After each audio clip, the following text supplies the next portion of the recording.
नमस्कार दोस्तों, इस वीडियो में हम थोड़ा सा शोषण के बारे में डिस्कशन करेंगे और इसको आईएएस के सिलेबस के हिसाब से अगर देखा जाए तो ये जीएस पेपर जो 1 है उसमें जो समाज वाला एक टॉपिक है सोसाइटी यानी कि भारतीय समाज, इंडियन सोसाइटी, उससे हम रिलेट करके देख सकते हैं इस वाले टॉपिक को। इसके अलावा जीएस पेपर 2 में कुछ कुछ रिलेट करके और जीएस पेपर 3 में जो मानव संसाधन है उससे रिलेट करके, और जब भी ऐसे हम लिखते हैं तो उसमें कुछ हम ऑथेंटिसिटी ला पाएँ, कुछ प्रामाणिकता हम ला पाएँ, तो उसके लिए भी ज़रूरी है कि इस प्रकार के कुछ तथ्य हमारे पास होने चाहिए जो इस वीडियो में, छोटे से वीडियो में हम डिस्कस करेंगे। एक संस्था है जिसका नाम है वॉक फ्री फाउंडेशन, ये ऑस्ट्रेलिया में काम करती है। उसने आधुनिक गुलामी एक परिभाषा बनाई है कि आधुनिक गुलामी क्या है। उसके कुछ आयाम हैं, कुछ डायमेंशंस हैं, जिसमें एक है भीख मांगना यानी कि भिक्षावृत्ति, बाल और बंधुआ मजदूरी, वैश्यावृत्ति और गरीबी। तो ये जो है आधुनिक गुलामी के आयाम हैं, डायमेंशंस हैं इस वॉक फ्री फाउंडेशन के अनुसार। तो इसमें भारत की स्थिति क्या है, इसके बारे में हम छोटा सा डिस्कशन करेंगे। तो क्या इनपुट्स अपने हम ऐसे वगैरह में डाल सकते हैं तो वो यहाँ से मिल जाएगा। जैसे अगर भिक्षावृत्ति की बात करें, भीख मांगना, तो भारत में जो भिक्षावृत्ति में संलग्न हैं उनकी संख्या करीब करीब 4 करोड़ बताई जाती है। 4 लाख बताई जाती है, माफ़ कीजिएगा, 4 लाख बताई जाती है। और इस 4 लाख लोगों में भी जो सबसे ज़्यादा भिखारी हैं वो पश्चिम बंगाल में है, वेस्ट बंगाल में। और वेस्ट बंगाल में करीब करीब 85,000 भिखारी हैं। 85,000 beggars are there in Bengal, West Bengal. इसका कारण क्या हो सकता है? एक बड़ा कारण ये हो सकता है कि वहाँ पर एम्प्लॉयमेंट जनरेशन नहीं हो पा रहा होगा, एम्प्लॉयमेंट नहीं हो पा रहा है, वहाँ पे एजुकेशन का स्तर ठीक से नहीं होगा, अर्बनाइजेशन ठीक प्रकार से नहीं होगा। तो इन सब कारणों से जो भीख मांगना है, भिक्षावृत्ति, इसकी संख्या बढ़ जाती है। और वहाँ का मतलब सोशियो इकोनॉमिक कंडीशन ही इस प्रकार से हो जाता है कि स्थितियाँ बहुत ज़्यादा ख़राब हो जाती हैं। और पश्चिम बंगाल में तो ये बहुत ही दुर्भाग्य की बात है कि जिसका इतिहास एक सुनहरे पन्नों के रूप में उसको प्रदर्शित किया जाता है, महान महान विभूतियाँ वहाँ पर हुई हैं, वहाँ पे भिक्षावृत्ति की इतनी बेकार स्थिति, ये निसंदेह एक चिंता का विषय है। बाल और बंधुआ मजदूरी, इसकी स्थिति भी भारत में उचित प्रकार से नहीं है। हालांकि हमारे संविधान में व्यवस्था की गई है कि जो बाल श्रम है या तो इनको रोका जाए। जैसे कि अगर हम आर्टिकल 23 में देखें तो मानव का जो दुर्व्यापार होता है, गलत तरीके से व्यापार मानव का होता है, उनसे बलात् श्रम करवाया जाता है, उस पर निषेध करता है हमारा संविधान। आर्टिकल 23 अगर देखें तो अनुच्छेद 23 मानव दुर्व्यापार, बेगार यानी कि बलात् श्रम और इसी प्रकार के जो और सारे बलात् श्रम के प्रकार हैं उन सब पर प्रतिबंध लगाता है। और इस व्यवस्था में कोई भी उल्लंघन कानून के अनुसार दंडनीय होगा। और ये अधिकार जो है वो नागरिक और गैर नागरिक दोनों के लिए उपलब्ध होंगे हैं। यानी आर्टिकल 23 जो है वो नागरिक के लिए भी, गैर नागरिक यानी व्यक्तियों के लिए भी उपलब्ध हैं। और ये दंडनीय अपराध होगा अगर कोई ये सब करता है। तो ये अधिकार दोनों के लिए उपलब्ध हैं। ये किसी व्यक्ति को न केवल राज्य के खिलाफ बल्कि व्यक्तियों के खिलाफ भी सुरक्षा प्रदान करता है। जैसे अधिकार जो हैं वो राज्य के खिलाफ नागरिकों को सुरक्षा प्रदान करते हैं, लेकिन बलात् श्रम जो है वो राज्य के खिलाफ और किसी भी व्यक्ति के खिलाफ भी सुरक्षा प्रदान करता है। अगर किसी भी के साथ कोई भी, चाहे वह राज्य हो या व्यक्ति हो, उसका शोषण कर रहा है, बलात् श्रम करवा रहा है। तो मानव दुर्व्यापार में बहुत सारी चीज़ें शामिल होती हैं, जैसे पुरुष और महिला और बच्चों का जो वस्तु के समान खरीद बिक्री होती है, इन सब में मानव दुर्व्यापार को शामिल किया जाता है। महिलाओं और बच्चों का अनैतिक दुर्व्यापार, जैसे वैश्यावृत्ति हो जाती है, तो ये भी मानव दुर्व्यापार है, में शामिल होता है।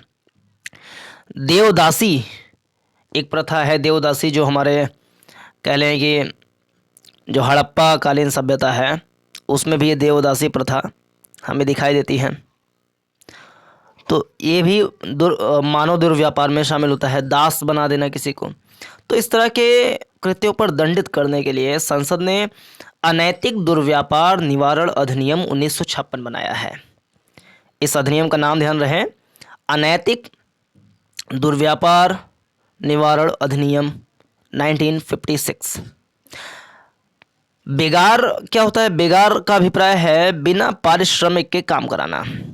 श्रमिक उसको नहीं दिए, जो पारिश्रमिक होता है उसका जो वेतन है वो नहीं दिए, अब बेगारी करवा रहे हैं, उससे बलाश्रम करवा रहे हैं, बंधुआ मजदूर बनाकर काम करा रहे हैं। तो बेगार का मतलब यही होता है। यह एक विशिष्ट भारतीय व्यवस्था थी। जैसे अगर हम मौर्य समाज में देखें, मतलब कि मौर्य जो डायनेस्टी थी, मौर्यन डायनेस्टी, उसमें देखें तो जो चंद्रगुप्त मौर्य थे वो खुद ही बचपन में बलाश्रम के शिकार हुए थे, बेगार के शिकार हुए थे। तो हमारे भारतीय व्यवस्था में ये थी, ये बात पहले से भी, ऐसी बात नहीं है। इसके तहत क्षेत्रीय जमींदार कभी कभी अपने नौकरों या उधार लेने वालों से बिना कोई भुगतान के कार्य कराते थे।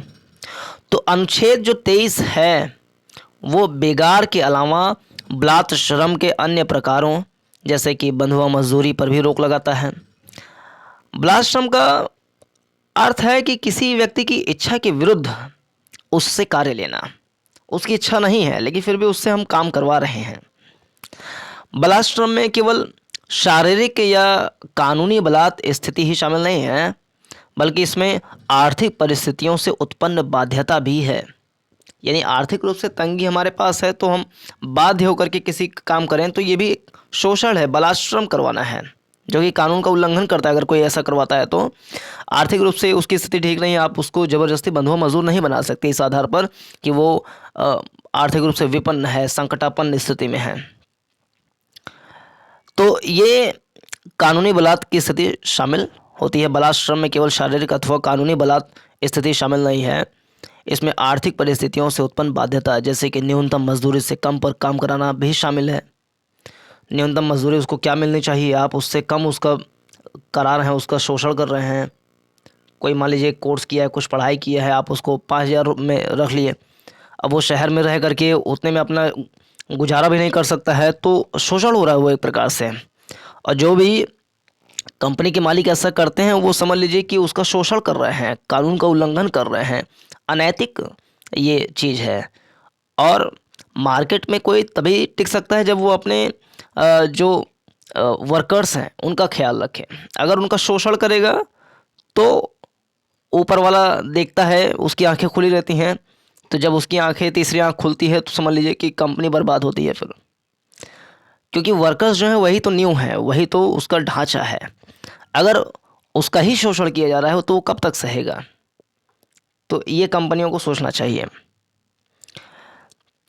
इस संबंध में बंधुआ मजदूरी व्यवस्था निरसन अधिनियम 1976, न्यूनतम मजदूरी अधिनियम 1948, ठेका श्रमिक अधिनियम 1970 और समान पारिश्रमिक अधिनियम 1976 बनाए गए हैं बलात् श्रम को रोकने के लिए।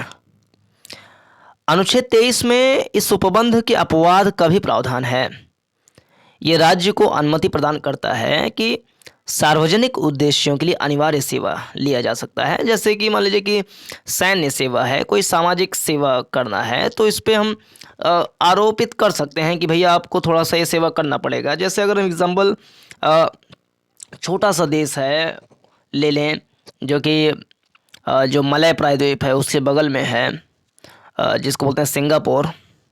तो सिंगापुर में व्यवस्था है कि वहाँ का हर एक नागरिक जो है वो अपने जीवन का कुछ समय जो है, एक निश्चित समय, वो वहाँ की सिंगापुर की आर्मी में, मिलिट्री में देगा। तो सार्वजनिक उद्देश्य से, सेवा भाव के उद्देश्य से हम आरोपित कर सकते हैं कि भाई आपको ये काम करना ही पड़ेगा। और जिनके लिए वह धन देने को बाध्य नहीं है, धन मिले या ना मिले इसकी व्यवस्था शायद ना भी हो, लेकिन इस तरह की सेवा में लगाने में राज्य को धर्म, जाति और वर्ग के आधार पर भेदभाव की अनुमति नहीं है। यानी बिना धर्म जाति देख करके राज्य चाहे तो इस प्रकार की सेवाएं ले सकता है। ऐसे ही कारखानों में बालकों के नियोजन का निषेध है। जैसे आपको पता है कि 18 साल से कम आयु के जो बच्चे होते हैं, कभी कभी फैक्ट्रीज के बाहर लिखे होते हैं कि उनका भाई फैक्ट्री के अंदर आना मना है। तो ये आर्टिकल 24 हमारे संविधान का है, आर्टिकल 24, जिसमें व्यवस्था है कि कारखानों आदि में बालकों के नियोजन का निषेध। यानी अनुच्छेद 24 कोई जैसे फैक्ट्री है या कोई माइन सेंटर है, खान या कोई अन्य परिसंकटमय गतिविधियों जैसे कि निर्माण कार्य होता है ना, मैन्युफैक्चरिंग या कहीं कि कंस्ट्रक्शन वाला जो साइट्स होते हैं वहाँ पर, रेलवे में, तो 14 वर्ष से कम उम्र के बच्चों के नियोजन का प्रतिषेध करता है। 14 ईयर्स से कम बच्चे वहाँ पर काम नहीं कर सकते हैं। लेकिन ये प्रतिषेध किसी नुकसान ना पहुँचाने वाले अथवा निर्दोष कार्यों में नियोजन का प्रतिषेध नहीं करता है। कोई हल्का फुल्का काम है तो उसमें कर भी सकते हैं, लेकिन कोई भारी काम है जहाँ पर खतरा हो सकता है तो वहाँ पर बच्चों का काम करना वर्जित है। इसके लिए कुछ अधिनियम भी हैं, जैसे कि बाल श्रम प्रतिषेध एवं नियमन अधिनियम 1986 इस दिशा में सर्वाधिक महत्वपूर्ण कानून है। इसके अलावा बालक नियोजन अधिनियम 1938 ये भी है। कारखाना अधिनियम 1948 काफ़ी चर्चा में रहता है ये वाला अधिनियम। खान अधिनियम 1952, अभी इसमें संशोधन भी किया गया है, खान अधिनियम 1952 में। वाणिज्य पोत परिवहन अधिनियम 1958 ये है। बागान श्रम अधिनियम 1951, मोटर परिवर्तन कर्मकार अधिनियम 1951, प्रशिक्षु अधिनियम 1961, बीड़ी तथा सिगार कर्मकार अधिनियम 1966 और इसी प्रकार के अन्य अधिनियम निश्चित आयु से कम के बालकों के नियोजन का प्रतिषेध करते हैं। 1996 में सर्वोच्च न्यायालय जो है, उच्च न्यायालय, सुप्रीम कोर्ट ऑफ इंडिया, वो 1996 में बाल श्रम पुनर्वास कल्याण कोष की स्थापना का निर्देश दिया था। बाल श्रम पुनर्वास कल्याण कोष, इसमें बालकों को नियोजित करने वाले उनके द्वारा प्रति बालक 20,000 रुपये जमा कराने का प्रावधान है। इसने बच्चों की शिक्षा, स्वास्थ्य और पोषण में भी सुधार के लिए निर्देश दिए थे 1996 में सर्वोच्च न्यायालय ने। बालक अधिकार संरक्षण आयोग अधिनियम 2005 बालकों के अधिकारों के संरक्षण के लिए एक राष्ट्रीय आयोग और राज्य आयोगों की स्थापना और बालकों के विरुद्ध अपराधों अथवा बालक अधिकारों के उल्लंघन पर शीघ्र निवारण के लिए अधिनियमित किया गया है। तो ये इस प्रकार के हमारे संविधान में व्यवस्थाएं की गई हैं कि कैसे हम शोषण, बलाश्रम से हम निजात पाएं। तो ये कहाँ पर किया गया है? तो आर्टिकल 23 और आर्टिकल 24 में। ये दो आर्टिकल हैं जो शोषण के विरुद्ध अधिकार के लिए हैं। वैश्यावृत्ति, मानव दुर्व्यापार में शामिल होता है वैश्यावृत्ति। गरीबी, भारत, इस रिपोर्ट में बताया गया था, वॉक फ्री फ्रीडम फाउंडेशन ने बताया था कि भारत में सवा करोड़ से ज़्यादा यानी 125 लाख लोग ऐसे हैं जो आधुनिक गुलामी से जकड़े हुए हैं। लेकिन कुछ ऐसा भी आलोचक मानते हैं कि नहीं, ये संख्या और भी ज़्यादा हो सकती है, 6-7 करोड़ तक भी जा सकती है। ये 1.25 करोड़ में सभी चीज़ें शामिल हैं, जैसे भीख मांगना, बाल श्रम, वैश्यावृत्ति, गरीबी, ये सब शामिल है 1.25 करोड़ में। जबकि कुछ लोग मानते हैं 6-7 करोड़ की संख्या हो सकती है।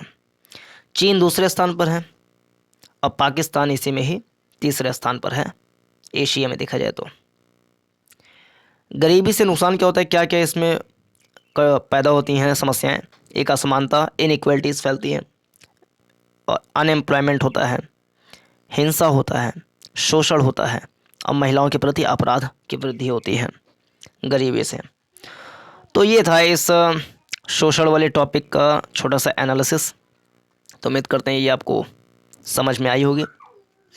तो in this video it's enough to analyse this topic. Thanks for watching till the end. नमस्कार, जय हिंद।